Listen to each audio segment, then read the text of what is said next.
우리 다 같이 하나님의 말씀 마태복음 11장 28절에 있는 말씀 다시 보시겠습니다.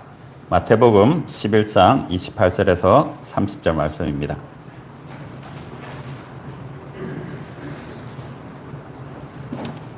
수고하고 무거운 짐진 자들아 다 내게로 오라. 내가 너희를 쉬게 하리라. 나는 마음이 온유하고 겸손하니 나의 멍에를 메고 내게 배우라. 그리하면 너희 마음이 쉼을 얻으리니. 30절 다 같이 읽도록 하겠습니다. 이는 시작. 이는 내 멍에는 쉽고 내 짐은 가벼움이라 하시니라. 네, 날씨가 많이 덥습니다.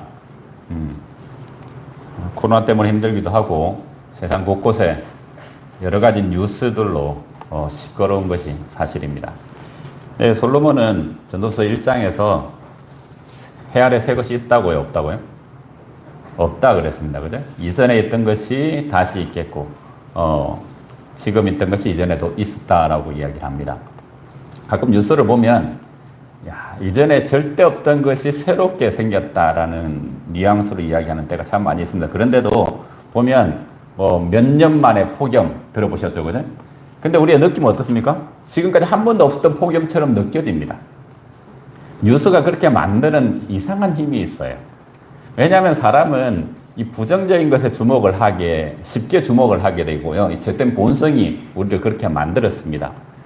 그리고 또 그 힘든 것이 나에게 있기 때문에 내가 가장 힘들다라고 나를 동정하게 만드는 그런 본성이 우리한테 있기 때문에 자꾸 우리는 그런 부정적인 것에 주목을 한다는 사실입니다.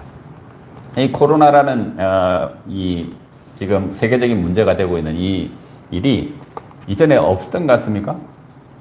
없으면 어쩌면 코로나라는 이름은 처음 생겼습니다. 그죠? 그런데 사실 이제 독감도 그렇고 사스나 메르스나 이런 것들이 다 어쩌면 이런 균에 새로운 이름을 붙인 것에 불과하잖아요. 그죠? 근데 어쨌든 이전에는 이렇게 전 세계적으로 2억 명이나 감염되고 이런 일이 없던 이유가 그때는 감염시킬 수 있는 그런 어떤 교통편이나 이런 세계적인 네트워크가 되지 않았다는 사실이. 예. 오늘 아침에도 그런 이야기를 했지만, 우리 세계사 배울 때 공부했지 않습니까? 그죠? 흑사병으로, 유럽 인구의 3분의 1이 죽었어요. 예. 그런데 지금 우리가 이 코로나를 당하면서 이 코로나만큼, 이 세상 사람들을 위협했던 질병은 지금까지 없다라고 생각하는 거예요. 그러니까 세상이 점점 이상해져 가지고 우리가 점점 살기 힘들어진다라고 사는 생각을 우리 속에 계속 집어넣게 만들고 있다는 사실입니다. 그런데 솔로몬은 분명히 말하기를 이전에 있던 것이 이번에 다시 있고 지금 있던 것이 이전에도 있었다는 사실이 너무나 지금 우리가 보는 것들, 부정적인 것들을 가까이 보심으로 그것이 나에게 큰 짐이 되지 않도록 우리 자신을 통제하는 것이 좀 필요하다고 생각됩니다. 오늘 이제 다시 읽은 말씀입니다. 수고하고 무거운 짐진 자들아 다 내게로 오라. 내가 너희를 쉬게 하리라. 예수님께서 이 말씀을 하시면서 두 종류의 짐에 대해서 이야기를 하십니다. 하나는 무거운 짐이고 또 하나는 가벼운 짐입니다. 우리 어제 저녁에는 무거운 짐에 대해서 공부를 해봤습니다. 무거운 짐은 누가 만든 것이라고요? 예, 사람이 만든 것입니다. 그죠? 사람이 만들었고 그 사람이 그 짐을 사람한테 올려놨다는 사실이에요. 특별히 종교적인, 영적인 짐은 종교 지도자들이 만들어서 올려놓은 경우가 참 많이 있습니다. 왜냐하면 이 종교 지도자들이 그렇게 가르치기 때문에 그렇습니다. 그런데 문제는 가르친다고 모든 사람이 그걸 그렇게 배우는 건 아니잖아요. 그죠? 그렇게 배우는 이유는 배움을 받는 사람도, 가르침을 받는 사람들도 대부분 똑같은 생각의 구조를 가지고 있기 때문에 그렇습니다. 그렇기 때문에 예수님께서는 바리새인과 서기관들을 책망하긴 했지만 이 말씀은 바로 모든 사람에게 공통적으로 나타나는 현상이라는 사실입니다. 그러면 그 내용은 무엇이었습니까? 무거운 짐이라는 것은 어떤 내용이었습니까? 율법을 지키는 것으로 구원을 받으려고 하는 모든 시도가 바로 무거운 짐이라고 그랬습니다. 로마서 8장 7절에는 우리가 잘 아는 사도 바울이 로마 7장에서 그 영적인 투쟁, 그 깊은 영적인 투쟁을 하고 로마서 7장 마지막에서 하나님을 찬양하면서 8장으로 넘어가지 않습니까? 그러면서 8장에서 7장의 투쟁의 결론을 내리면서 이런 말씀을 하고 있습니다. 8장 7절에 육신의 생각은 어떻게 된다고요? 하나님과 원수가 되나니 이는 하나님의 법에 굴복치 아니할 뿐 아니라 할 수도 없음이라. 네. 여러분들 가진 육신의 생각을 이전에도 가졌고 지금도 가지고 있고 앞으로도 가지고 있을 것입니다. 언제까지? 예수님께서 재림하실 때까지. 우리 속에 하나님의 생각, 하나님의 영인 성령이 있는 것도 분명하지만 우리 속에 있는 자아가 그 성령에 의해서 완전히 없어지지는 않았다는 사실이, 이 두 주인이 늘 우리 속에서 싸우고 있는 것입니다. 이것이 바로 영적인 싸움인 것이죠. 선악간의 대쟁 2라고 합니다. 근데 이 육신의 생각은 하나님의 생각과 어떻게 된다고요? 원수가 된다고요. 예. 이 나의 자아의 생각이 하나님의 생각을 자꾸 밀어내는 일을 한다는 사실이에요. 마치 야곱이 자기를 축복하러 온 하나님을 어떻게 합니까? 대항해서 씨름하고 싸웠던 것하고 똑같은 것입니다. 본성적인 것이죠. 여러분들과 제가 그 자리에 있을 때에도 똑같은 모습을 보였을 것입니다. 우리는 성경을 보면서 야곱이 어떻게 그렇게 했지? 유대인들이 어떻게 그렇게 했지? 이렇게 생각할 수 있겠지만 이런 모든 것들이 성경에 기록된 것은 여러분들과 제 모습이 그렇다는 사실을 먼저 보여주는 것이에요. 단지 우리는 이런 것들을 보고 있기 때문에 그렇지 않은 척하면서 잘 살고 있을 뿐입니다. 육신의 생각은 하나님의 법에 굴복치 아니할 뿐 아니라 할 수도 없습니다. 우리가 잘 아는 예레미야 13장 23절, 구서인이 그 피부를, 표범이 그 반점을 변할 수 있느뇨? 할 수 있을진데 악에 익숙한 너희도 선을 행할 수 있으리라. 이거는 어렵고 안 어려운 문제가 아니라 어떤 문제입니까? 가능하고 불가능한 문제입니다. 하나님께서 우리를 도와주셔서 우리가 율법을 행할 수 있게 되는 게 아니라 하나님께서 우리를 대신해서 행하실 때에만이 우리가 율법을 행하는 사람으로 설 수 있다는 사실이에요. 하나님은 예수 그리스도는 우리를 대신해서 죽으신 분이지 우리를 도와서 죽으신 분이 아니라는 사실입니다. 마찬가지로 우리 속에 계신 성령께서도 우리를 대신해서 사시기를 원하시는 분이시지 우리를 도와주심으로 우리가 선하게 변화되게 하셔서 사시는 분이 아니라는 사실이에요. 하나님께서 우리의 전부가 되게 하셔야 됩니다. 십자가가 그것을 보여준 것이에요. 예수님께서 잡히실 때 그 누구도 예수님 곁에 남아있지 않고 다 도망갔습니다. 예수님 홀로 그 포도즙 틀을 밟으시고 홀로 그 잔을 마시셨어요. 예수님께서는 그 잔을 마시려고 마음을 먹은 어떤 착한 사람을 도와서 그 잔을 마셔서 나눠 마신 분이 아니라는 사실입니다. 세상에 그 어떤 사람도, 한 사람도 그 잔을 마실 수 있는 사람이 없었고 마시고자 원하는 사람이 없었습니다. 그러나 예수님께서 그 모든 사람을 대신해서 홀로 그 일을 하셨다는 사실입니다. 마찬가지로 그 예수님께서 그 예수님의 일을 이어서 하시는 보혜사 성령님께서도 지금 이 순간에 우리를 위해서 하시는 일의 패턴도 똑같다는 사실입니다. 우리의 부족함에 예수님의 넉넉함을 채우는 것이 아니라 우리의 자아가 완전히 소멸된 후에 예수 그리스도의 영이 우리를 대신한다는 사실이에요. 표범은 그 반점을 변할 수가 없습니다. 구스인은 그 피부 색깔을 바꿀 수가 없습니다. 우리는 구스인이고 표범입니다. 요즘에 화장 기술이 많이 발전해가지고 백인도 흑인처럼 만들 수 있고 흑인도 백인처럼 만들 수 있습니다. 그걸 분장이라고 합니다. 분장술이 너무 발전하다 보니까 요즘 TV를 보면 저게 진짜인지 가짜인지 다 속잖아요. 그죠? 그래서 화장품 장사가 잘 되는 거예요. 카메라 기술까지 늘어가지고. 우리가 그런 세상에 살다 보니까 영적으로도 그런 착각 속에 산다니까요. 흑인이 백인이 되는 것보다, 표범이 그 반점을 없애는 것보다 어려운 일이 바로 우리가 율법을 지킴으로 구원을 받는 것입니다.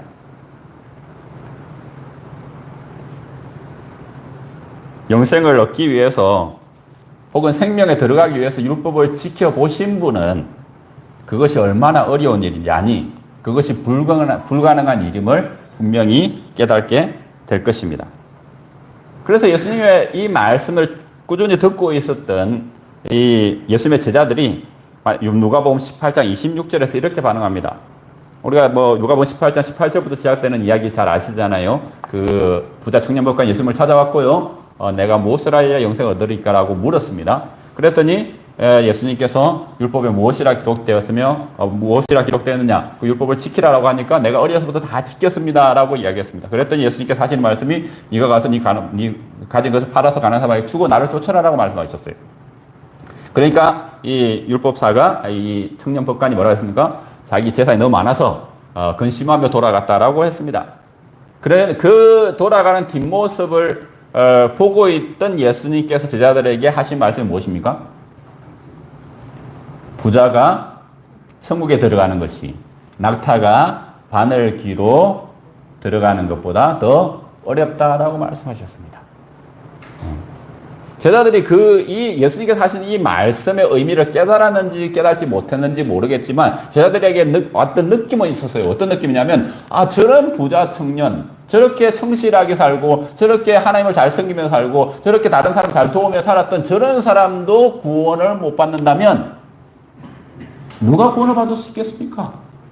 누가복음 18장 26절입니다. 듣는 자들이 가로되 그런즉 누가 구원을 얻을 수 있으리까? 마태복음이나 마가복음에서는요 어떤 말씀이 포함되어 있냐면 제자들이 듣고 심히 놀라 가로되 그런즉 누가 구원을 얻을 수 있으리까? 이쯤 되면 요즘 애들이 쓰는 말들이 있습니다. 망했다라고 합니다. 사도 바울은 뭐라고 하는지 아십니까? 오호라 나는 공고한 사람이로다라고 말합니다.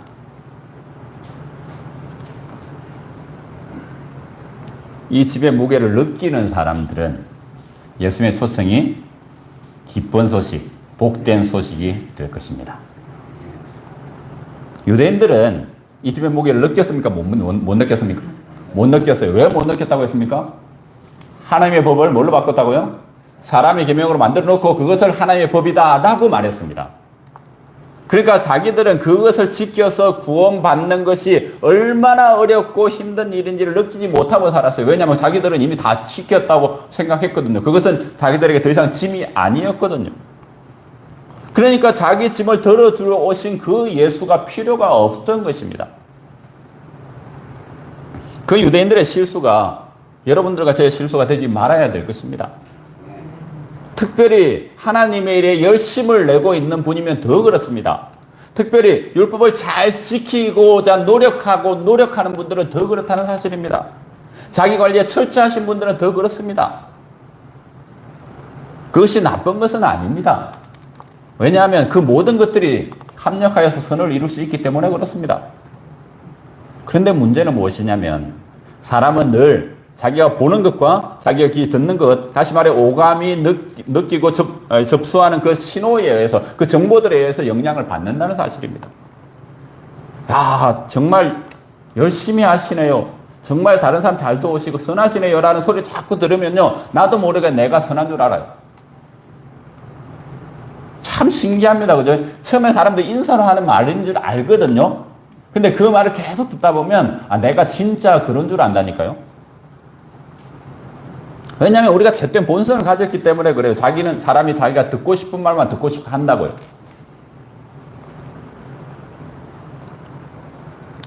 그래서 예수님께서 오셔서 빛으로 오셔서 어두움의 본질을 드러내신 것입니다. 유대인들은 그게 너무 싫었고요. 그 싫어하는 유대인들의 모습을 성경에 고스란히 기록해 놓으셔가지고 오늘날 유대인의 모습으로 사는 여러분들과 저에게 경계로 허락하셨다는 사실입니다.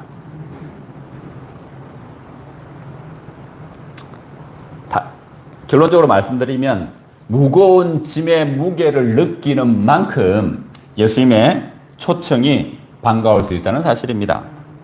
따라서 율법의 행위로는 의롭다 함을 육체가 없다는 사실을 깨닫는 것이 가벼운 짐을 소망하는 첫 번째 단계라는 사실입니다. 그래서 성경에는 이 일을 크고 첫째 되는 계명이다라고 다르게 표현하고 있는 것입니다. 하나님을 사랑하는 것. 다시 말해 하나님의 율법을 철저하게 지키는 것. 마음을 다하고 뜻을 다하고 힘을 다해서 지킬 때에 어떻게 된다고요? 아, 내가 정말로 무능하고 선을 행하는 일에는 하나의 가치도 없는 사람임을 깨닫게 되는 것이.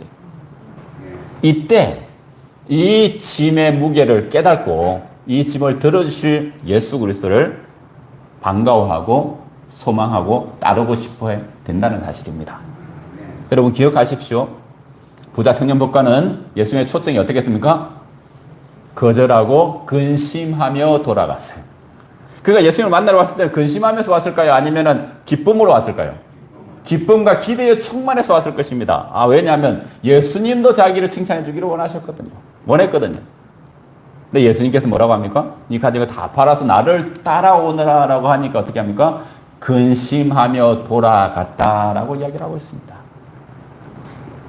예수님은 우리한테 근심을 주기로 오신 분이 아니잖아요. 그죠? 평안을 주시고 기쁨을 주시고 행복을 주시러 오시는데 누구에게 그분이 근심이 된다고요? 내가 가진 것이 많은 사람에게는 그게 근심이 된다고요. 나의 의가 많은 사람에게는 그분의 의가 짐이 된다고요. 오늘은 그 두 번째 짐, 가벼운 짐에 대해서 함께 생각해 보도록 하겠습니다. 이 가벼운 짐은 누가 지워주시는 겁니까? 예수님께서 지워주시는 것입니다. 그 짐의 특징은 쉽고 가볍다라는 것입니다. 예수님께서 지워주시는 짐은 어떤 짐일까요? 우리가 어제 공부했지만 마태복음 19장 17절 다시 한번 보시겠습니다. 마태복음 19장 17절입니다. 예수께서 가라사대 어찌하여 선한 일을 내게 묻느냐? 선한 이는 오직 한 분이시니 내가 생명에 들어가리 그는 뭘 지키라? 계명들을 지키라. 바리새인과 서기관의 말이나 예수님의 말이나 틀린 부분이 있습니까? 없습니까? 없어요. 그래서 그들의 말은 따르고 지키되라고 말씀하신 것입니다. 율법을 지켜라. 하나님의 계명을 지키라. 빠지지 말고 1.1획도 틀리지 않고 더하거나 감하지 말고 그것을 지키라라는 말씀은 하나님의 말씀이고요. 하나님의 선지자들의 말씀이고 하나님의 보내신 사람들의 모든 사람의 공통적인 말이라는 사실입니다. 이것은 틀린 말이 절대 아니에요.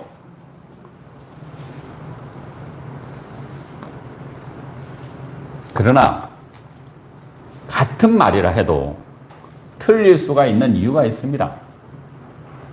왜 유대인들은 틀렸습니까? 이 지키는 것이 그들에게 뭐가 된다고 했어요? 공로가 되어서 구원을 주는 근거가 된다고 가르쳤기 때문에 틀린 것입니다. 지킨 결과가 무엇이라고요? 구원이라고 가르쳤기 때문에 틀린 것입니다. 그렇기 때문에 그것이 그들에게 큰 짐이 되었어요. 왜냐하면 내가 구원을 얻고 싶어 하는 마음이 있거든요.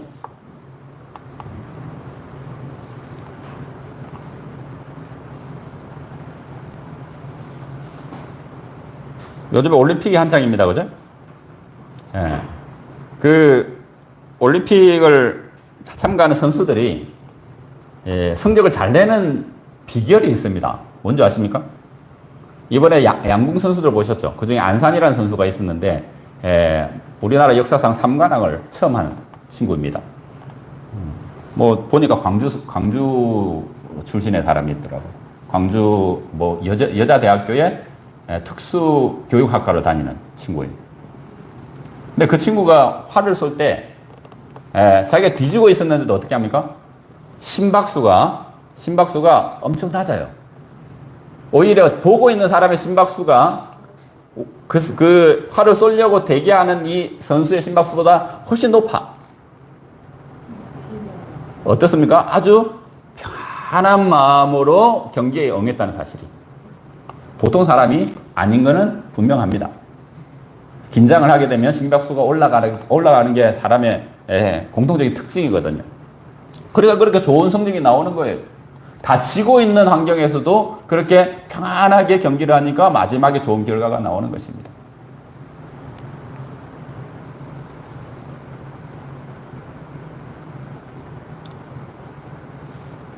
우리는 어떻습니까? 내가 뭔가를 얻고자 하면요, 사람 본능적으로 심박수가 높아지게 되어 있습니다. 이걸 얼마나 잘 통제하느냐에 따라서 내가 얻고 싶은 것을 얻느냐 못 얻느냐가 달라지는 거예요. 여러분, 영생을 얻고 싶어 하는 것은 사람의 본능입니다. 그죠? 사람이 죄를 짓고 나서 그 죄의 문제, 생명의 문제를 해결하기 위해서 제일 먼저 한 시도가 바로 무화과 나무 잎을 엮어서 옷을 만드는 일이었습니다. 그것이 스스로 해결했다고 믿겨지게 만든 것이기도 해요. 그때로부터 생명을 잃어버린, 영원한 생명을 잃어버린 사람들은 영원한 생명을 다시 회복하기 위한 강력한 욕망으로 살아간다는 사실이에요. 그래서 전도서에서도 보면 어떤 마음이 사람에게 본능적으로 있다고요? 영혼을 소망하는 마음이 본능적으로 있다고요. 죽기 싫어한다고요. 그렇기 때문에 죽음의 문제가 딱 앞에 왔을 때 사람이 어떻게 됩니까? 엄청나게 흥분을 하게 됩니다. 그게 육체적인 죽음이든 영적인 죽음이든 다 똑같아요.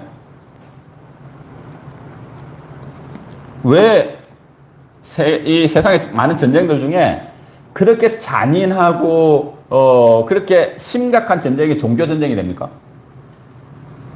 그거는 영원한 생명에 관한 전쟁이기 때문에 단순한 육체적인 생명 혹은 영토에 관한 문제가 아니에요. 영원한 생명에 관한 믿음을 가지고 하는 전쟁이기 때문에 그렇습니다.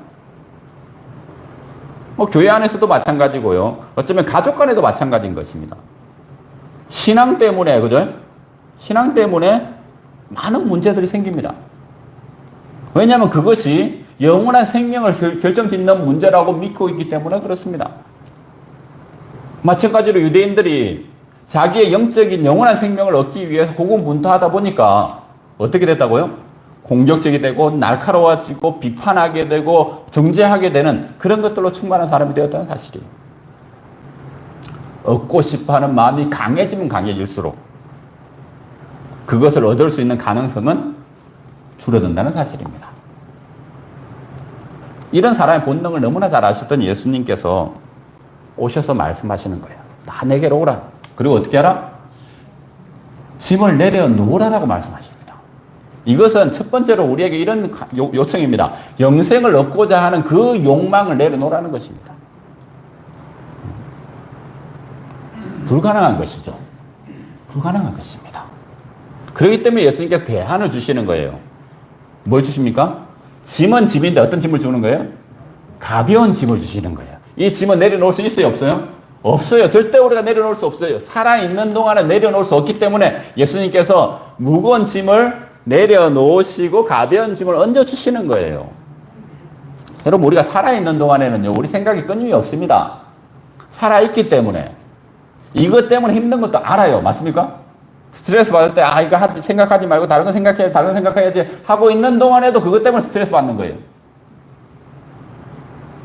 살아있기 때문에 생각을 하는 것입니다. 살아있기 때문에 먹어야 되는 것이고, 살아있기 때문에 병을 치료해야 되는 것이고, 살아있기 때문에 우리가 고생을 할 수밖에 없는 것입니다. 간단해요. 죽으면 다 끝납니다. 근데 왜 산다고요? 그래도 사는 것이 죽는 것보다 쉽기 때문에 사는 거예요. 제가 저번에 말씀을 드렸잖아요. 사는 것이 쉬울까요? 죽는 것이 쉬울까요? 사람은 본능적으로 쉬운 것을 하게 되어 있습니다. 이걸 실험하는 방법은 딱 이 손바닥 하나로 여러분 코와 이걸 한 1분만 막고 있으면 딱 알아요. 여러분이 사는 것이 쉬운지 죽는 것이 쉬운지. 딱 1분만 막고 있으면요. 사는 게 이렇게 쉬운 줄 몰랐다는 것을 깨닫게 될 것입니다. 힘들다 해도요. 죽으려고 노력해보면 사는 것이 정말 쉽다는 것을 깨닫게 됩니다. 그렇기 때문에 예수님께서 우리에게 살되 어떻게 살아라고요? 너무 고생하며 살지 말라고 가벼운 짐을 얹어주신다는 사실입니다. 이 가벼운 짐이 무엇이냐면 요한일서 5장 3절 우리 잘 아는 말씀입니다. 한번 보도록 하겠습니다. 요한일서 5장 3절입니다. 하나님을 사랑하는 것은 이것이니 우리가 그의 계명들을 지키는 것이니라. 그의 계명들은 무엇이 아니로다? 무거운 것이 아니로다. 유대인들은 하나님의 계명을 지키려고 노력했고요. 그것이 무거운 짐이 되었습니다. 그런데 예수님께서는 지금 뭐라고 합니까? 하나님의 계명을 지키는 것은 무거운 것이 아니다라고 말씀하고 있어요. 그러면 이 사도 요한이 요한 1서에서 말하고 있는 그의 계명들은 무엇입니까? 요한 1서 3장 23절로 가보겠습니다.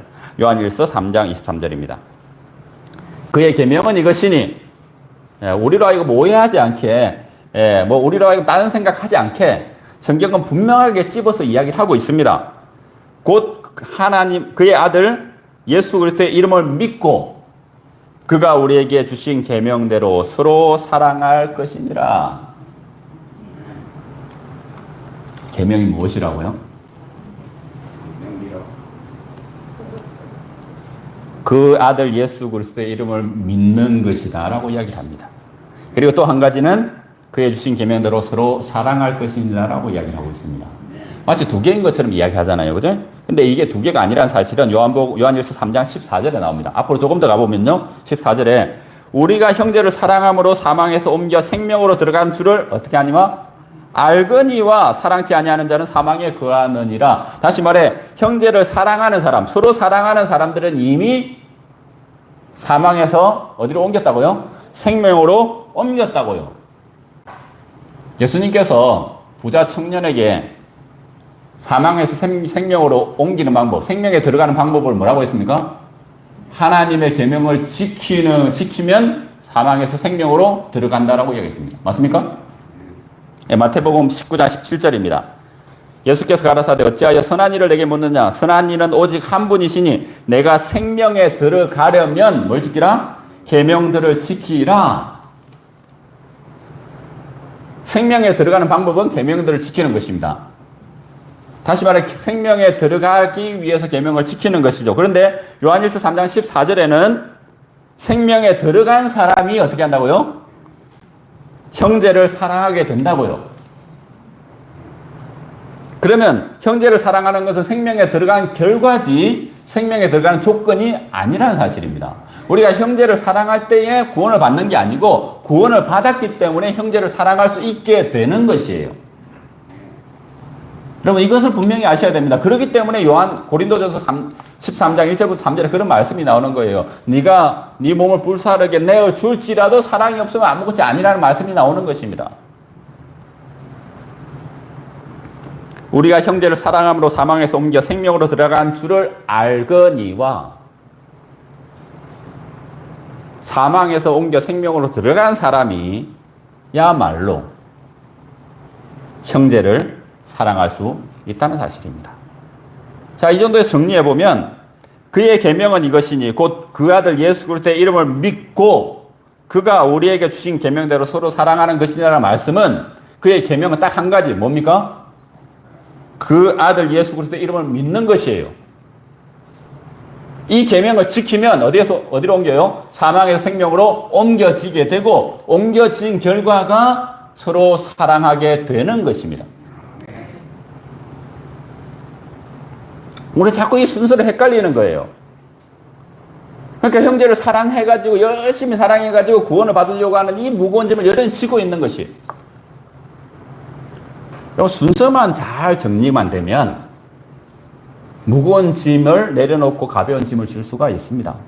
예수님께서는 이 순서를 정리해 주러 오신 거예요. 예수님께서는 이 순서를 정리해 주시기 위해서 이 성경책을 우리 손에 들려주신 거예요. 창세기 1장 1절에 뭐라고 합니까? 태초에 하나님이 천지를 창조하시니라. 하나님께서 다 하셨다고요. 근데 우리는 자꾸 어떻게 합니까? 내가 어떻게 해보려고 하는 거예요. 계시록에는 뭐라고 이야기하고 있습니까? 하나님께서요, 처음이고 나중이다라고 이야기하고 있습니다. 알파와 오메가다라고 이야기하고 있고요. 과거에도 하나님이고, 지금도 하나님이고, 나중에도 하나님이다라고 이야기하고 있는 거예요. 근데 우리는 자꾸 어떤 시도를 해요? 과거에는 하나님이셨으니까 이제는 내가 하려고 해요. 지금은 하나님께서 도와주시니까 나중에는 내가 하려고 해요. 이런 모든 시도가 우리에게는 무거운 짐이 된다는 사실입니다. 예수님께서는 그것을 가르치러 오신 거예요. 그래서 하나님을 사랑하라. 이것이 크고 첫째는 계명이다라고 말씀하신 것입니다. 우리가 열심히 하나님의 계명, 모세를 통해 주신 계명들을 열심히 지키다 보면 우리가 아무것도 할 수 없는 사람이라는 사실을 깨닫게 됩니다. 다시 한번 말씀드립니다. 지키지 않으면 깨달을 수 있다고요? 없다고요? 없다고요. 지켜봐야지 내가 그것을 범하고 있는 사실을 깨닫게 된다니까요. 왜 하나님께서 율법을 사랑으로 하셨는지, 왜 하나님께서 율법을 귀하게 여기라고 하셨는지를 여러분들 분명히 깨달으셔야 됩니다. 유대인들은 그 율법의 중요성까지는 깨달았는데 그 율법을 지킨 결과에 대해서 오해를 했어요. 지키면은 그것으로 인해서 자기들이 구원을 얻을 자격을 얻는다고 생각했습니다. 이것이 바리새인들이, 서기관들이, 율법사들이 백성들의 어깨에 얹어놓은 무거운 짐이었어요. 예수님께서는 그 짐을 내려주십니다. 내려놓고 그 짐을 어디에 얹어요? 자기 어깨에 얹으시는 거예요. 예수님께서 우리를 대신해서 율법을 지키시고 완전하게 지키심으로 구원 얻을 자격을 얻으셨어요. 그리고 우리에게 가벼운 짐을 얹어주시는데 어떻게 해요? 죽으심으로 얹어주십니다. 죽으심으로 믿음의 짐을 얹어주시는 거예요. 너희들은 내가 너희를 대신해서 율법을 지키고 또한 그 지킨 믿음을 너에게 선물로 준다는 사실을 믿으라는 사실이에요. 내가 사단을 대적해서 싸웠고 또한 이겼다. 그런데 그 이김을 너에게 선물로 주신다는 사실을 믿으라는 것입니다. 이것이 바로 예수님께서 우리에게 얹어주시는 가벼운 짐이라는 사실입니다. 율법을 지켜서 완전히 지켜서 구원을 얻는 것은 불가능한 일입니다. 그러나 율법을 지킴으로 인해서 내가 죄인이라는 사실을 깨닫고 나를 대신하는 예수님을 믿는 것은 가능한 일입니다. 가능하되 너무나 가능해서 쉬운 일입니다. 여러분, 하나님께서 우리를 사랑하시는 분이잖아요. 그 사랑하는 하나님께서 우리에게 구원의 길을 열어주시는데 그 구원의 길이 엄청나게 어렵고 괴로운 길로 열어주실까요? 저는 그렇다고 생각하지 않습니다.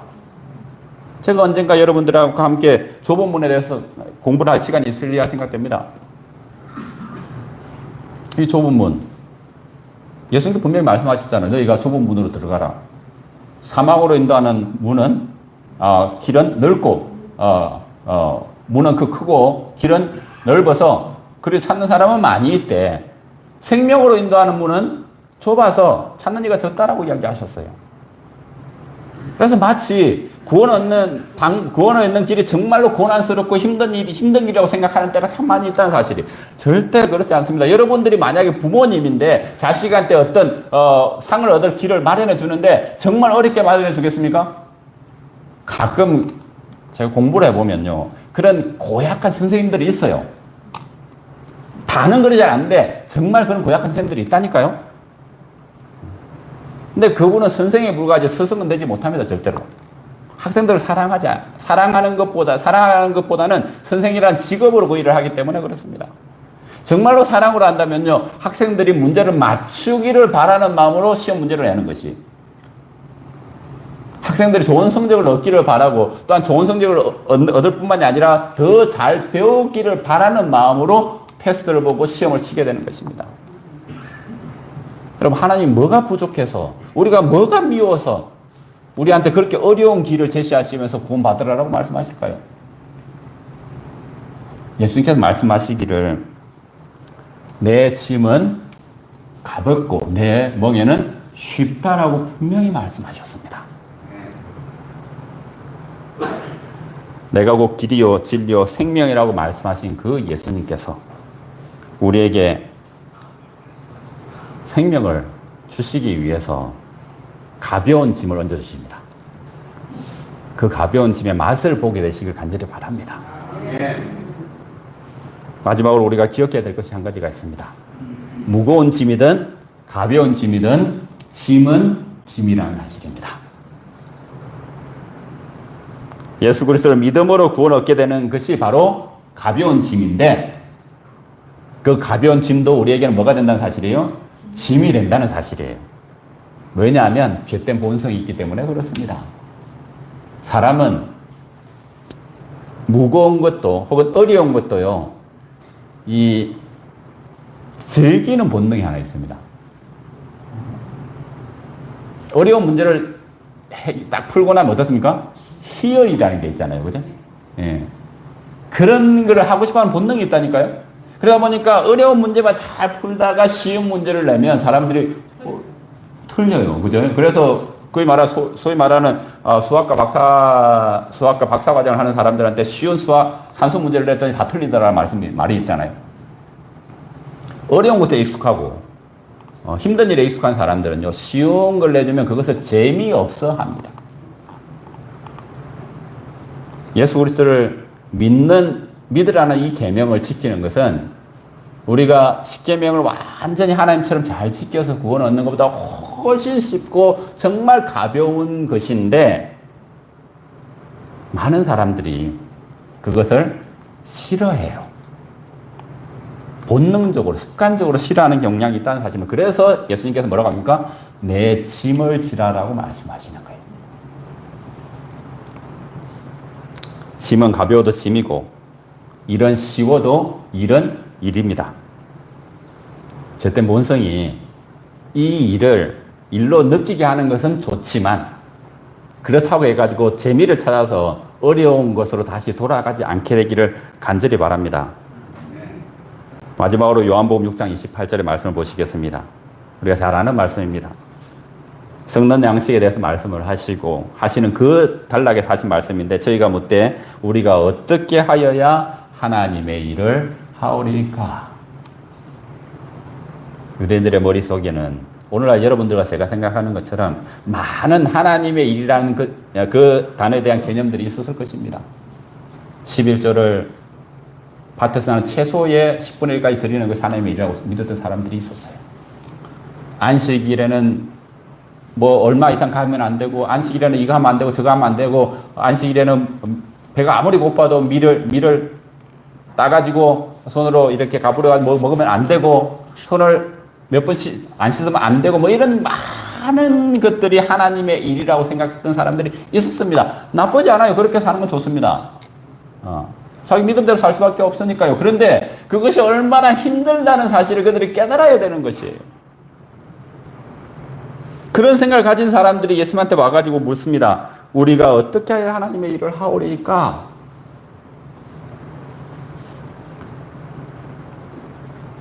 요한복음 6장 29절 우리 다 같이 읽도록 하겠습니다. 이 시간 그 하나님의 입에서 나오는 예수 그리스도의 입에서 나오는 하나님의 일에 대한 정의를 듣고 또한 그 일을 열심히 하시는 여러분들과 제가 되기를 바라는 마음으로 요한복음 6장 29절입니다. 예수께서 대답하여 가라사대 시작.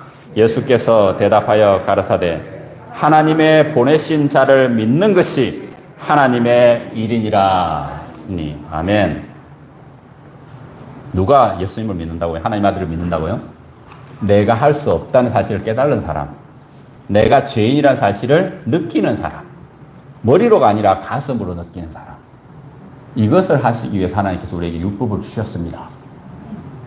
먼저는 그것을 열심히 지키시기 바랍니다. 지키심으로 여러분들과 제 속에 있는 표범과 같은 흑인과 같은 그런 더러운 자를 보게 되시길 바랍니다.